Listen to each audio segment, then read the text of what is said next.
se retrouve pour la rubrique C'est mon histoire. Aujourd'hui, je reçois Magali qui vient nous partager son extraordinaire témoignage de sa guérison du cancer. Bonjour Magali. Bonjour Evelyne. Merci d'avoir accepté de venir partager ton témoignage qui est vraiment merveilleux.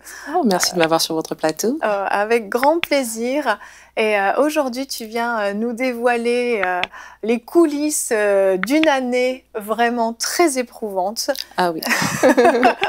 Et tout a commencé en 2017, au début de l'année 2017, où tu étais dans une conférence à l'église, dans ton assemblée, tu étais bénie par la conférence et le prophète qui était là a eu une parole pour toi.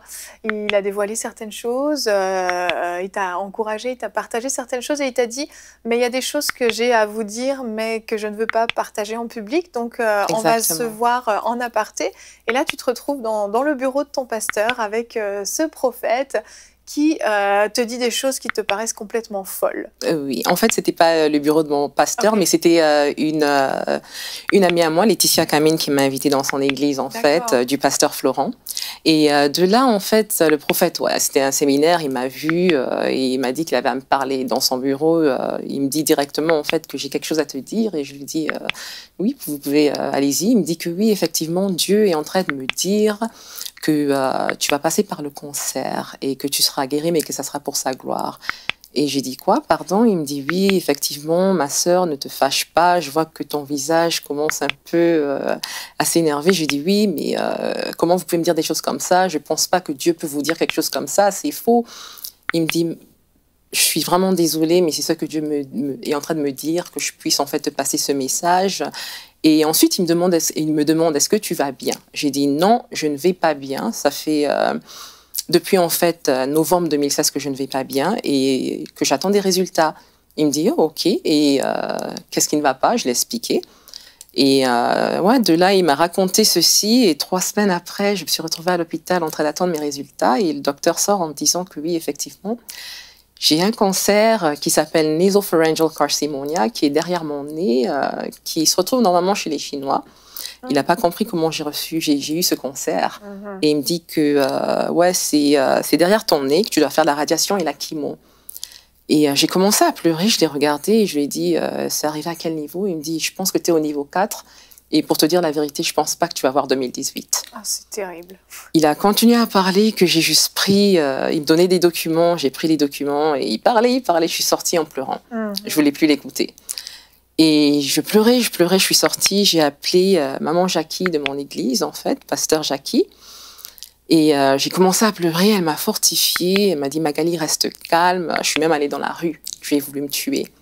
Oui, il y avait des voitures en fait qui allaient m'écraser, mais il y a une femme en fait qui est venue me parler de la parole de Dieu en me disant de garder la foi, de vraiment croire que Dieu est réel. Et femme que tu ne connaissais pas? Une femme que je ne connaissais pas.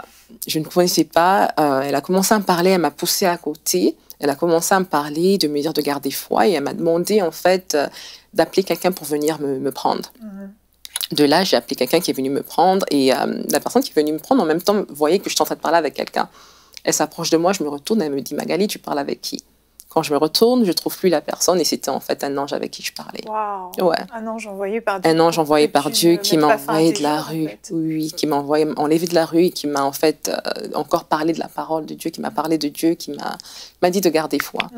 Et de là, juste après ça, je suis allée chez un couple, en fait, maman Rosette Siala et papa Simon Siala qui ont été là pour moi depuis le début. Ils ont prié pour moi, ils ont été là pour moi, ils m'ont réconforté. On a appelé ensuite mon pasteur, le pasteur Eli Kabongo, en fait, de l'église Nouvelle Alliance à Toronto. Et lui aussi m'a réconforté avec sa femme, maman Mireille. Ils m'ont dit que non, que Dieu, en fait, Dieu va te guérir, en fait. On ne peut pas comprendre, en fait, par quoi tu passes, mais ils ont été là, en fait, pour moi.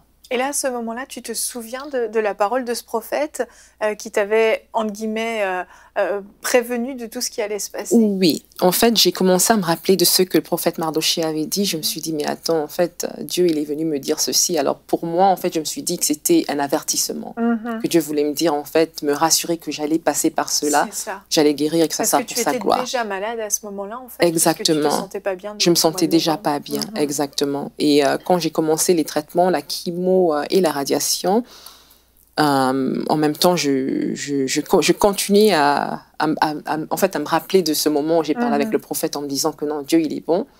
Il m'a vraiment, en fait, rappelé, en fait, qu'il est là pour moi, en fait, que je vais passer par cela, mais que je vais sortir, en fait...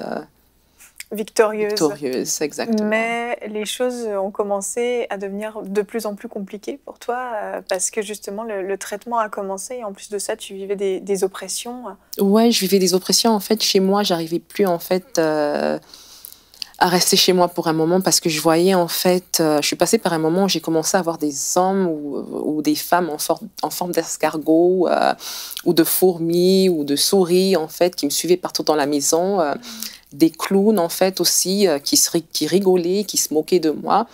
Je pensais que je commençais à devenir folle. Et oui. Alors, exactement. Alors en fait, j'ai même quitté la maison. J'ai quitté la maison de ma mère. Je suis partie chez maman Henriette, une maman en fait de l'église. Et elle, avec son fils Maurice et ainsi que Francine, ce sont des très bons amis à moi qui ont été là pour moi aussi dès le début. Ils ont prié avec moi jour et nuit quand je suis restée chez eux. On est vraiment, en fait, on a commencé à prier vraiment jour et nuit. Et c'est en fait Maurice aussi qui m'accompagnait chez le docteur quand j'ai commencé à aller voir le docteur pour savoir en fait quel plan on va en fait faire pour cette maladie. Exactement. Et de là, elle m'a beaucoup aidée, elle m'a reconfortée, elle m'a encore rappelé que non, Dieu, il existe et que je vais guérir. Et j'ai fait les traitements, je suis passée, j'ai fait la radiation. Et pour vous dire la vérité, c'était pas facile. J'ai eu des blessures en fait au cou. J'arrivais pas à boire ni à manger, au moins pendant 8 mois. C'est terrible. Oui, j'ai perdu en fait beaucoup de kilos. Et les gens n'arrivaient même pas, du point où les gens n'arrivaient même pas à me reconnaître. Ouais. Tellement tu étais transformée par la maladie. J'étais transformée par la maladie. On m'a demandé de garder la foi, d'avoir la foi. Mais malheureusement, vous savez, quand vous êtes dans la situation, c'est un peu difficile en fait. Oui, je crois en fait en Dieu, je crois à la foi. Mais quand tu passes par cette situation, c'est un peu difficile. Et de là, je me suis rappelée, j'ai dit, mais attends, j'ai toujours demandé à Dieu que je voulais être en fait son panneau publicitaire. Je me suis dit, Seigneur, est-ce que c'est ça, être ton panneau publicitaire? Là, à ce moment-là, tu te sentais pas comme une bonne publicité. Oh non, pas du tout, pas du tout. Je me regardais, je me disais, mais Seigneur, ça, c'est pas un panneau publicitaire et tout. Et c'est là, en fait, où je me suis dit, non, j'ai parlé à mon Dieu. J'ai dit, tu sais quoi, Seigneur, je lis la Bible, je vois des histoires dans la Bible. Je ne veux pas juste voir et lire la Bible, je veux être une histoire. Je veux que les gens, en fait, puissent s'identifier à moi, puissent dire que, ah, mais Magali aussi, elle est passée par là. Alors moi aussi, je peux être guérie. Et effectivement, le 17 avril, quand j'ai reçu mes résultats, ils m'ont dit qu'ils ne voient plus aucune trace de cancer. Je dois aller en fait, je dois passer je dois faire des tests chaque 3 mois. Je viens de faire un test hier. On m'a dit qu'il ne voit toujours aucune trace de cancer. Et ça, c'est depuis le 17 avril. Alors Dieu, en fait, il est merveilleux, il est parfait, il est bon. Et comment tu expliques, en fait, comment les médecins, je veux dire, ont expliqué cette guérison? En fait, mon docteur, elle était choquée. Elle était complètement choquée. Elle a dit non, mais je vois plus le cancer. Elle a mis un tuyau en bas de mon nez, en fait, parce que c'était derrière mon nez. D'accord. Et il y avait au moins 5 docteurs. Elle a dû appeler plusieurs docteurs pour voir. Et il y avait aucune trace, en fait, de cancer. Et le terme qu'elle a utilisé en anglais, je vais le dire en français, mais elle a dit c'est comme si quelqu'un a enlevé la tumeur et a laissé une trace. Waouh! Ouais. Et j'étais comme merci Seigneur, gloire à Dieu. Vraiment, vraiment. Et dans toute cette période qui était clairement très difficile, qui a duré presque un an de cauchemar, qu'est-ce qui a fait que tu as tenu le coup? Tu disais qu'il y a des moments où le doute venait peut-être, où tu te posais quand même des questions, mais comment tu as fait pour rester accroché à Dieu dans tout ça alors que tu te regardais dans le miroir et que tu te reconnaissais même plus finalement? Comment je suis restée accrochée à Dieu? Je dirais en fait, premièrement, c'est les hommes de Dieu en fait que j'ai eu autour de moi.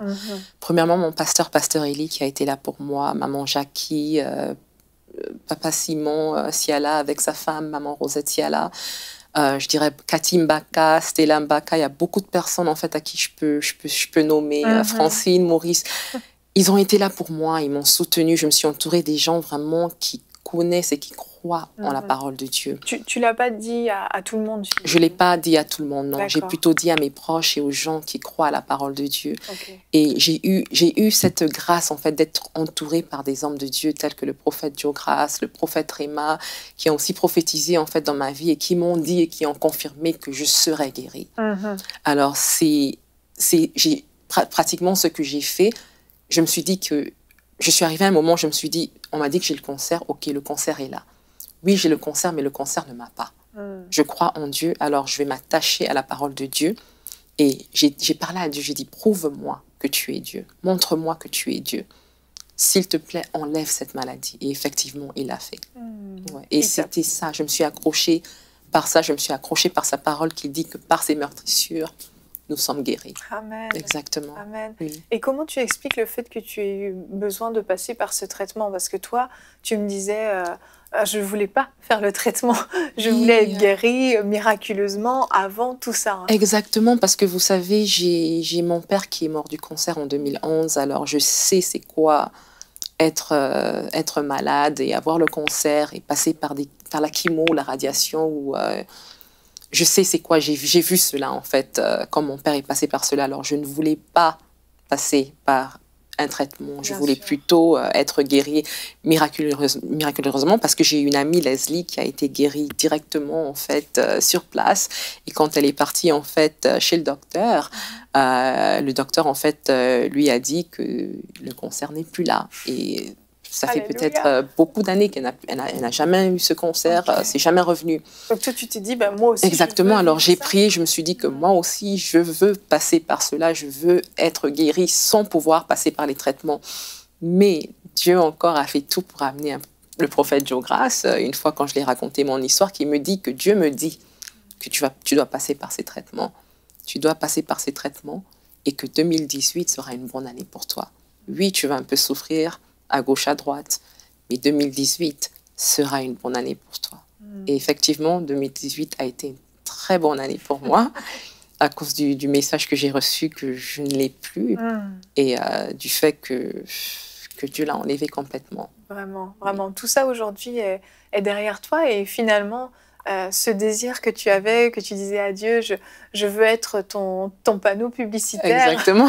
Tu n'avais pas prévu que ça se passerait comme ça? Non. Pas du tout. Quand je demandais à Dieu que je voulais être son panneau publicitaire, c'était parce que je passais par beaucoup de situations dans ma vie. Et je voulais vraiment que Dieu puisse m'aider et faire de moi... En fait, je voulais voir la gloire de Dieu dans ma vie. Il y avait beaucoup de choses en moi que je commençais déjà à changer, mais je ne voyais pas de changement. Et je priais toujours, je me disais toujours, Seigneur, fais de moi un panneau publicitaire. Seigneur, fais de moi un panneau publicitaire. Et de là, il a fait de moi un panneau publicitaire. J'ai beaucoup de personnes en fait qui passent par le cancer, qui m'écrivent, qui me demandent en fait, mais tu es vraiment un panneau publicitaire. Mais est-ce que tu penses que faire les traitements c'est vraiment avoir la foi? Avoir la foi, c'est être chrétien. J'ai dit mais oui, effectivement, il y a d'autres personnes qui doivent passer par des traitements. Il y a d'autres personnes. Dieu te guérit par les traitements. Et c'est ça, en fait, c'est comme je vous disais la dernière fois, c'est quand tu cherches un travail, Dieu ne va pas, en fait, descendre et te donner le travail. Tu dois postuler, tu dois, en fait, envoyer ton résumé. Et de là, tu dois faire ta part des choses. C'est comme aussi dans cette maladie, tu dois faire ta part des choses. Tu dois chercher Dieu, tu dois t'approcher à Dieu, tu dois croire en lui, mais tu dois passer par les traitements aussi. Exactement. Et pour toi, ça a été vraiment des temps difficiles, oui, mais des temps difficile. Où tu me disais même tu faisais des rêves, où Dieu t'enlaçait dans ses bras. Oui. Il y a plusieurs fois, je disais à mon pasteur que quand j'allais pour mes traitements, je pouvais marcher en fait vers la salle en fait où je devais parler avec le docteur, ou bien la salle où je devais en fait faire la radiation et rentrer dans la machine. Et il y avait des anges autour de moi. Deux fois, le docteur, elle est devant moi et il y a des anges autour de moi. Et les anges, ils sont là en train de chanter, en fait. Et moi, j'étais assise et je me disais, mais qu'est-ce qui se passe? Je suis devenue folle. Mais non, les anges, ils étaient là. Il y a deux fois dans mes rêves, et mes rêves, en fait, je fais beaucoup de visions. Alors, mes visions, c'est quand je dors ou quand je suis aussi debout. Et deux fois, en fait, je me retrouvais dans le désert. et je vois quelqu'un qui s'approche vers moi, qui m'embrasse et qui me dit que tout ira bien. Tout ira bien. Ou deux fois, je me retrouve en fait au bord d'un lac et directement, je monte dans un bateau. Le bateau, il descend dans le lac et il y a des fleurs et des arbres et une voix qui me dit tout ira bien. Et je me suis dit, waouh, ça c'est vraiment Dieu qui est en train de me parler, c'est vraiment la voix de Dieu qui est en train de me dire que tout effectivement ira bien. Amen, amen. Et maintenant que tu es toi-même passé par ça, tu connais ce qu'on peut vivre. Et bon, on a des téléspectateurs très certainement qui nous écoutent, qui disent « Ah, je suis dans cette situation, moi je ne vois pas les anges quand je vais faire mon traitement. Moi, quand je dors, je fais des cauchemars, je me vois peut-être mourir. C'est dur pour moi. » Qu'est-ce que tu pourrais leur dire pour les encourager dans l'épreuve dans laquelle ils sont par rapport à toi qui as vécu ça et maintenant qui en est sorti en fait? Ouais, en fait, j'aimerais dire aux gens qui passent par cette situation, premièrement, que ce n'est pas le fait d'avoir des visions ou de voir des anges que Dieu en fait va te guérir. Et ce n'est pas en fait ce n'est pas parce que en fait Dieu a envoyé aussi des hommes de Dieu ou m'a averti avant et que toi on t'a pas averti avant que tu ne vas pas guérir. Non, chacun a sa relation avec Dieu. Chacun en fait aussi a son parcours avec Dieu. Mais j'aimerais dire à ces personnes en fait de garder foi. Je sais que c'est pas facile. Je suis passée par là. Moi, je vous dirais de vous attacher en fait à la parole de Dieu, de s'attacher à la parole de Dieu, de croire à la parole de Dieu, de rappeler à Dieu. En fait, Dieu, il aime qu'on lui rappelle en fait ce qui est écrit, ce qu'il a écrit, pour lui dire pour lui dire en fait que non, tu es Dieu, tu as dit que tu peux guérir. De là, tu lui mets dans une situation et il se dit oh mais ma fille, elle a raison, c'est moi qui guéris. Et c'est ça en fait. Il faut vraiment enlever en fait dans ta tête toutes les choses négatives et te dire que tu es forte. Et c'est ce que moi j'ai dû faire. Je me suis rendue forte et j'ai dû parler avec des gens qui sont passés par cette situation. Alors je dirais aussi à ces gens qui parlent par cette situation de parler avec des gens qui sont passés par cette situation pour beaucoup s'édifier et de rester dans la parole de Dieu parce que Dieu peut guérir. Amen. Et c'est vrai, la parole de Dieu, la parole de Dieu, je veux dire, dit que par ses meurtrissures nous sommes guéris et c'est vrai. Et je suis un témoignage vivant. Et je l'ai vu en moi, les gens ont vu en moi. Et c'est vrai. Dieu est réel, il est bon et il est là. Amen, amen. Oui. Tu es porteuse de sa gloire, Magali, et ton histoire aujourd'hui va encourager des frères, des sœurs qui passent par là. Et je veux vraiment te remercier d'avoir fait en plus le voyage depuis Toronto jusqu'à nous. C'est pas la porte à côté quand même. Merci d'être venue. Il n'y a pas de problème. Merci de m'avoir partager ton histoire. Merci beaucoup. Merci.